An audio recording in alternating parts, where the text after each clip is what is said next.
Alrighty, what's going on, guys? It's Expo Jesse. Today we're going to be going over the first lesson in a little while, but going over prop firm risk. So I have this little calculator. I will share it. Everybody will have access to it. What you'll do is you'll go up to the top left, hit File, and then hit Make a Copy.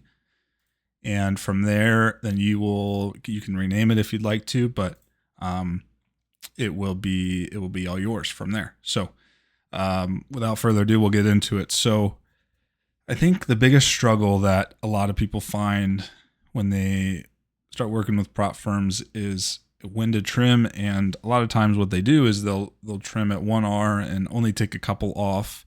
Say that you have 10 micros, right? And you're willing to risk $200 a trade. So you do a 10-point stop. Well, price hits your 10-point PT, and then you only take 2 micros off. So you only made, $40. Well, if price would have hit your stop loss, you would have lost 200. So your risk to reward there is way off, right? So I think that for simplicity's sake, I think that most people need to do this method here, which is the 1R account. It's something I've been testing since the start of the year, and my 1R account has outperformed my trims almost every single week, especially when there's not a gigantic trend to catch. Even on the days that I catch a trend that goes 10R, with trims I only take home about 5, maybe a little bit more than 5R. And so that got me thinking earlier on in the year that, what if I just got out all at 1R and then re-entered? And surely between 1 and 10R, or 1 and 10 times my risk, there's got to be more setups in there. There are.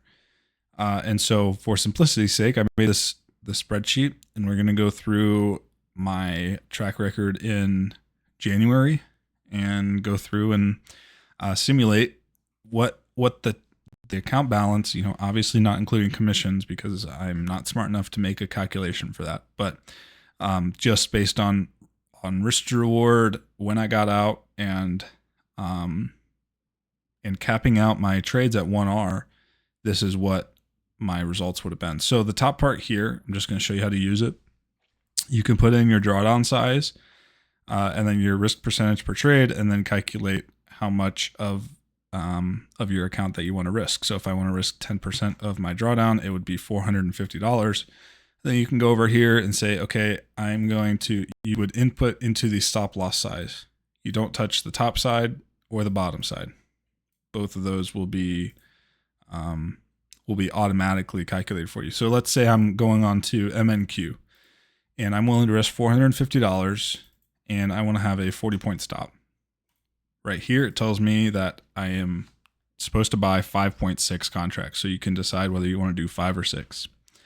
And based on the calculations, I know that 5 contracts of MNQ moves $2 a point. So $10, it would move $10 a point. If I were to hit my stop loss, I would lose $400. So that's correct. Let's do it for an NQ. Let's say that I have a 10-point stop. I can buy 2.2 NQ.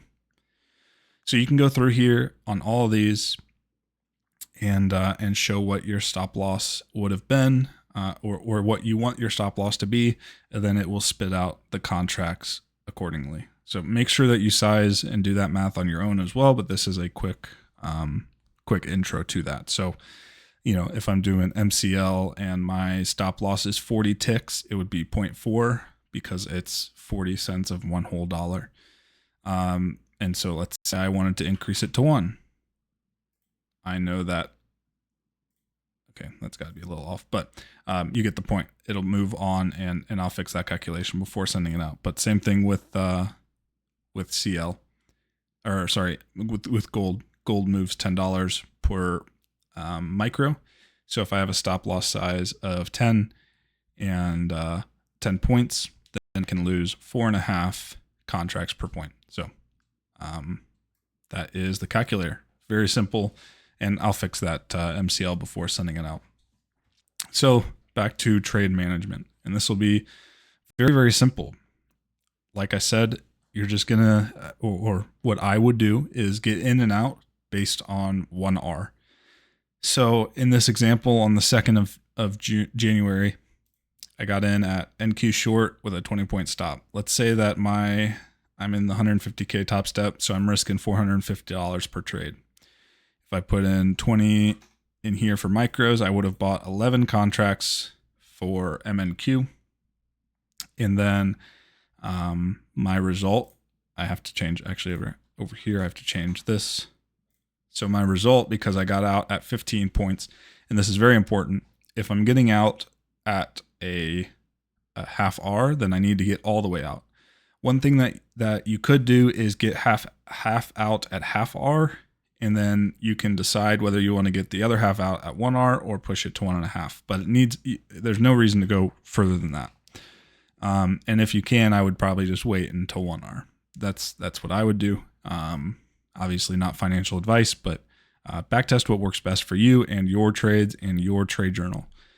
And so you can see that my drawdown, my account size here, let's change this to 150,000. And my drawdown size is 4,500 because that's my total drawdown. I want to risk 10% per trade, $450 risk.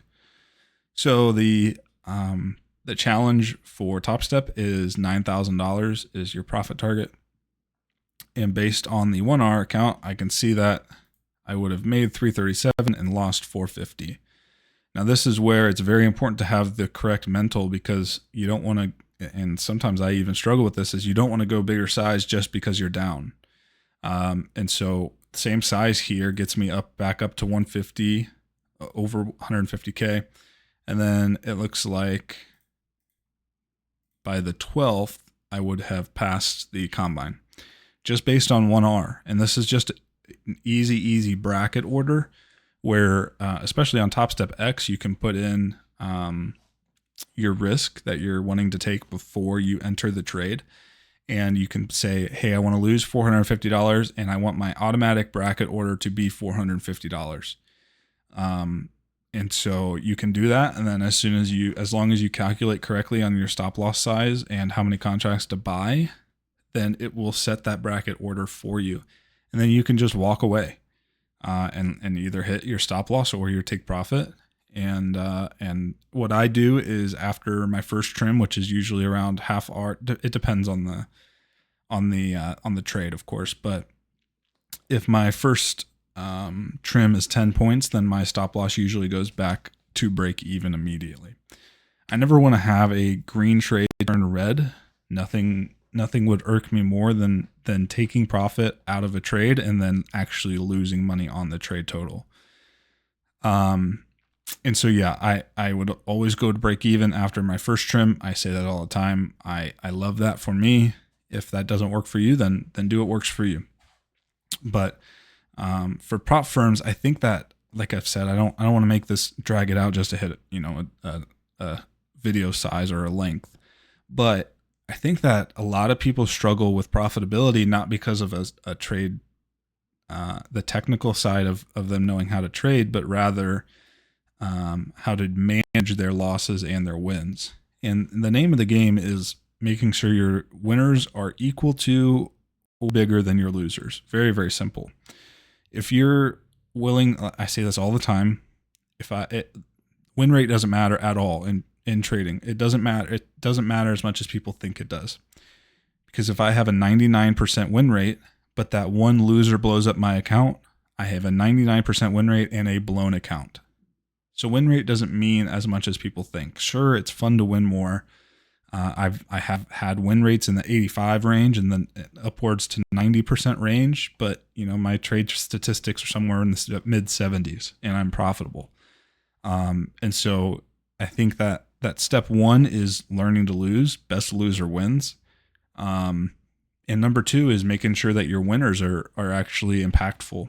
And I think that if a lot of people stuck to the 1R trade system here where, you're capped out, sure, it would suck to see a trade go from, 1R to 5R and you're sitting on the sidelines. But, what's worse is you winning 3 trades and then you lose 2 in a row and then you're red on the day.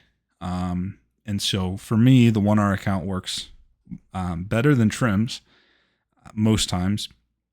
And as you can see, the fluctuation, even here where I had 3 losers in a row, my fluctuation didn't even drop me below 150K.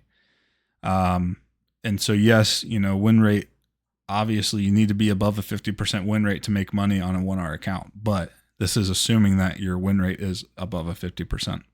So that is my prop firm calculator. Like I said, I'll share this in the link in the description on YouTube and in the recording, and I'll fix whatever's going on here with CL.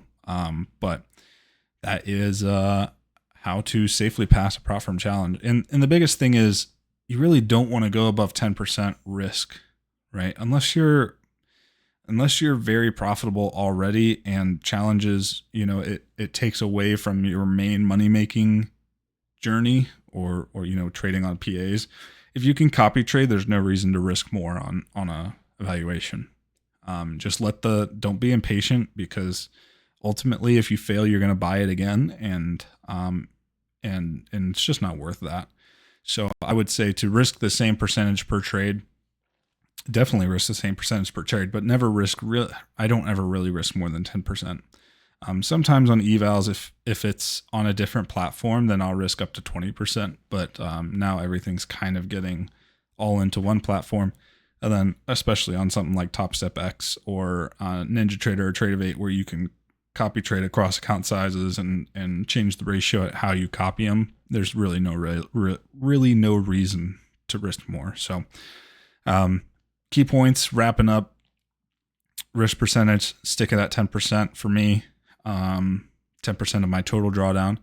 That way I have to lose 10 trades in a row. And I don't think I've ever done even 7 trades in a row lost. I think most of the time my loss streak is around 3 to 4. And then, I can work myself out of it. You see here, the 3, I lost 5 trades out of 7. And I went from a theoretical balance of 151,500 to down to, I really only lost $1,000 total.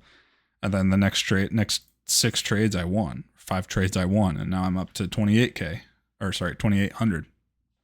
Lost down to a little over 2,000, won 3 back up to 35. So you have to just be okay with these ebbs and flows, but as long as your risk is the same each time, then you can get all the way down to, you can, the little things add up is what I'm getting at. Obviously this is just Excel or Google Sheets rather. So, you can make calculations for what your theoretical returns could be. But what's important and what you should take out of this lesson is that the same risk all the time, making sure your winners are equal to or bigger than your losers. And obviously you have to have a winning trade strategy to pull money out of the market. But hopefully this helps. Like I said, risk calculator will be public and you can throw your trades in here. And how I have it is your entry or stop loss size here. So I'll put that here actually. Stop loss size, then return. Just throw that in there, and then the rest should populate based on what the end stuff you input here. I can delete this. Alrighty, that is it. I will see you guys for the next one.